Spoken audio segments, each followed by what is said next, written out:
ये कहानी है फाफा माऊ नाम के एक गांव की, जहां एक लालची जमींदार रहता था। जमींदार इतना लालची था कि एक ढेला भी मुफ्त में किसी को न देता। हमारे खेतों के हाल से मजबूर मैंने सुना है कि दिन भर घूमते रहते हैं, न काम के न काज के, दुश्मन अनाज के। ऐसा भी होता है क्या भला? जब उन्हें पूरी मजदूरी देंगे आप तो वो काम जरूर करेंगे। एक तरफ लालची जमींदार जो अपने मजदूरों से काम तो करवा लेता है, लेकिन उन्हें उनके पैसे देने के वक्त सारे बहाने बना देता है। आज उस जमींदार से पैसे निकलवाने ही है, चाहे जो भी हो जाए। हम जाकर अपने पैसे लेंगे। सारे मजदूर मिलकर जमींदार के पास जाते हैं, जिससे जमींदार चिढ़ जाता है।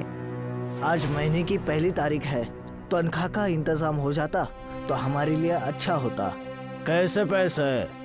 मुझे मुंशी जी ने बताया कि तुम बस दिन भर खेतों में आराम करते हो, एक दिन का काम पूरे हफ्ते में करते हो।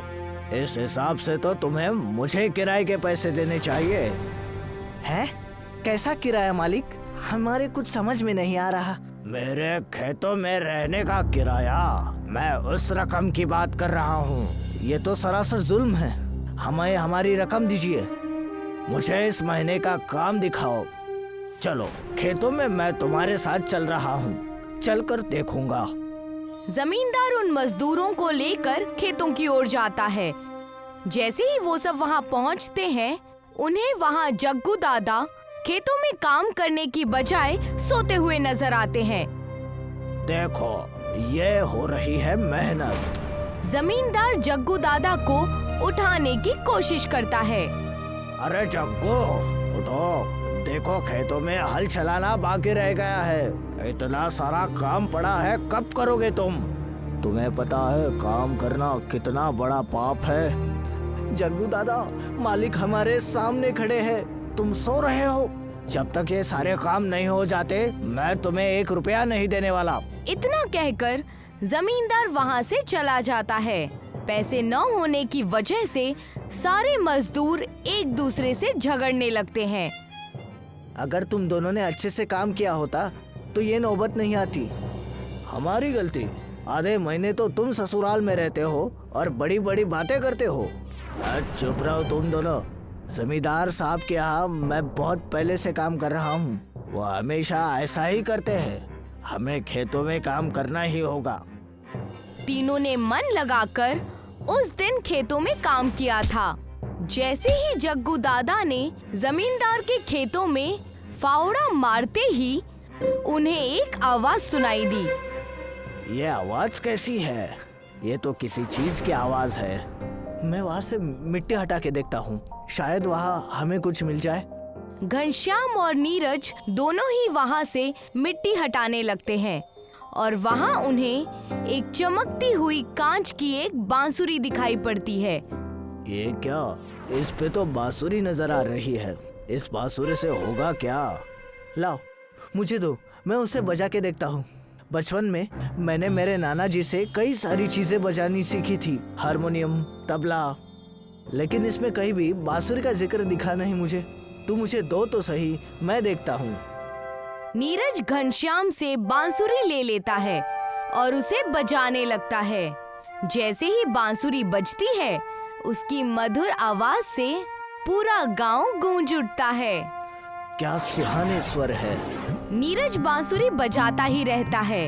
उतने में ही उसमें से एक बड़ा सा जिन निकल कर आता है, जिसे देखकर सारे ही डर जाते हैं।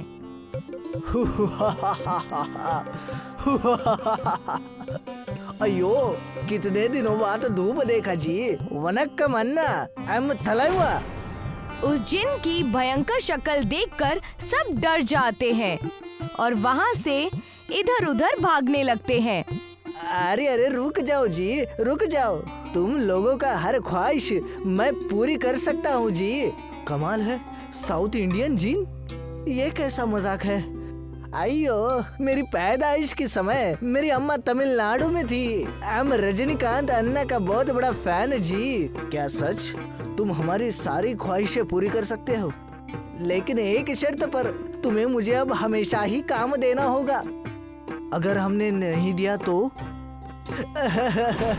मैं तुम्हें बादलों के बीच ले जाऊंगा जी, और वहां से तुम्हें नीचे छोड़ दूंगा। हमें तुमसे कोई काम नहीं करवाना। पागल हो गया? इतना अच्छा बकरा मिला, उसे हलाल करना है हमें। भाई साहब, तुम एक काम करो, ये सारे खेत जोत डालो और हमारे लिए अच्छे अच्छे पकवान बनाकर हमें दो। ये हुई ना कुछ बात जी। रजनी अन्ना की कसम, तुम दूसरा काम ढूंढ कर रखो। घनश्याम के इतना कहते ही उस जिन ने सारा काम पूरा कर दिया और उनके लिए धूप में बैठकर खाना बनाने लगा। यह तो बड़ा अच्छा काम है। शाम हुई नहीं और इस जिन ने खेत का पूरा काम कर दिया। खुदा किस्मत दे तो ऐसी। पहले तो चलकर जमींदार साहब से रकम लेंगे और कई खेतों का काम भी ले लेंगे। लगे हाथ और रकम बन जाएगी। सारे मिलकर जमींदार के पास चले जाते हैं और उनके पास अपना किया हुआ कारनामा बयां करते हैं। क्या कहा तुमने? तुम सबने मिलकर पूरे 3 महीने का काम कर दिया। इस बात का मैं कैसे यकीन कर लूं? तुम जैसे आलसी मजदूर मैंने अपने जिंदगी में कभी नहीं देखे। चलो मुझे लेकर, मैं भी तो देखूं। सरपंच जाकर उन आलसी मजदूरों की मेहनत को देखता है और उनसे कहता है, अरे बाप रे, आखिर ये मुमकिन हुआ कैसे? इतना सारा काम तुम दोनों ने चुटकियों में कर लिया। ये मैं मान ही नहीं सकता। हमें हमारे काम के पैसे दो और साथ में ढेर सारा काम भी दो। तब जाकर सरपंच ने उन्हें उनके हक के पैसे दिए। सारे आलसी मजदूर पैसे पाकर बेहद खुश थे। अरे वाह, ये कांच की बांसुरी तो एकदम कमाल है। लेकिन तुम भूल रहे हो, उसे हमें काम देते रहना होगा, वरना हम बड़े मुसीबत में आ जाएंगे। उतने में ही वहाँ पर जिन दोबारा आ गया, जिसे देखकर सभी डर गए और जिन उनसे कहने लगा, अयो, मुझे और काम दो जी, वरना तुम्हारी कुछ खैर नहीं। जाओ जाओ जाओ और पूरे गांव के जूते पॉलिश करो, जाओ। जिन ने चुटकी भर में ही पूरे गांव के जूते पॉलिश कर दिए और मजदूरों के पास आकर बोला, ये काम तो हो गया जी, अब जल्दी दूसरा काम दो, वरना मैं तुम्हें छोड़ूंगा नहीं। जल्दी दो। मजदूर ऐसे ही छोटे छोटे काम जिन से करवा रहे थे और ये सब सरपंच जी ने छुपकर देख लिया। तब उन्हें सारा मसला समझ में आ गया। एक जादुई जिन जो सारे काम कर रहा है, इसे तो मुझे अपने वश में करना ही होगा। सरपंच जी ने जाकर चुपके से कांच की बांसुरी को चुरा ली और उसे अपने घर में आकर बजाने लगा। वहाँ उनकी बीवी नर्मदा भी थी। जैसे ही बांसुरी बजी, उसमें से एक जिन निकलकर बाहर आया।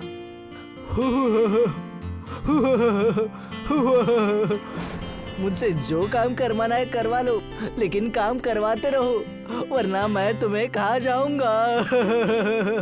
सरपंच जी ने उस जिन से अपने खेतों के सारे काम करवा लिए। जिन अपनी जादू की शक्तियों का इस्तेमाल करके सारा काम चुटकी बजाकर ही कर लेता था। अरे बेगम, ये तो सारे काम चुटकियों में करता जा रहा है। अगर ऐसा ही रहा तो हमें ये खा जाएगा। मुझे बड़ा डर लग रहा है। सरपंच और उनकी बीवी नर्मदा ने सारे ही आलसी मजदूरों को अपने पास बुलाया और तब नर्मदा ने उनसे कहा, तुम सब ने जिस जिन की वजह से सारे काम किए हैं और खूब मजे किए, पैसे, दावत, लेकिन अब अगर हमने इस जिन को काम नहीं दिया तो ये हम सब को खा जाएगा। इसलिए तो मुझे पहले से ही बहुत डर लग रहा था। अब हम सब क्या करेंगे? तुम सब इस जिन से कहो कि हमें समंदर के पास ले चले। आइयो, मैंने आपके जूते भी पॉलिश कर दिए। अब बताओ अगला काम क्या है? तुम हम सबको समंदर के किनारे ले चलो, वहाँ हम तुम्हें काम देंगे। जिन उन्हें अपने साथ उड़ाकर समुद्र के तट पर लेकर जाता है। तब नर्मदा वहाँ पर कांच की बांसुरी बजाकर नर्मदा ने उस जिन से कहा, तुम्हें अब एक काम मेरे लिए करना है। कोई भी काम दे दो, मैं उसे चुटकी में कर दूंगा जी। इन समुद्र की लहरों को तुम्हें तट पर आने से पहले ही रोकना है। जब तक ये लहरें आती रहेंगी तुम्हें ये काम करते रहना है। जिन ने जैसे ही नर्मदा की ये बात सुनी वो समुद्र की लहरों को रोकने में लग गया, लेकिन नाकामयाब रहा। जब समुद्र की ये लहरें जिन नहीं रोक पाया तो जिन ने रोते रोते कहा,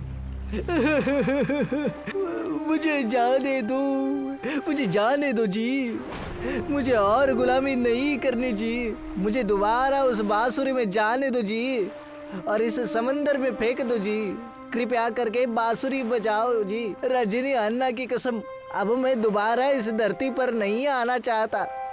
जिन के गिड़गिड़ाते ही नर्मदा ने बांसुरी बजाई और जिन कांच की बांसुरी में दोबारा चला गया और उस कांच की बांसुरी को नर्मदा ने समुद्र में फेंक दिया। सारे आलसी मजदूर दोबारा सरपंच जी के यहाँ काम करने लगे और सरपंच जी और नर्मदा दोबारा अपनी जिंदगी खुशी खुशी बिताने लगे।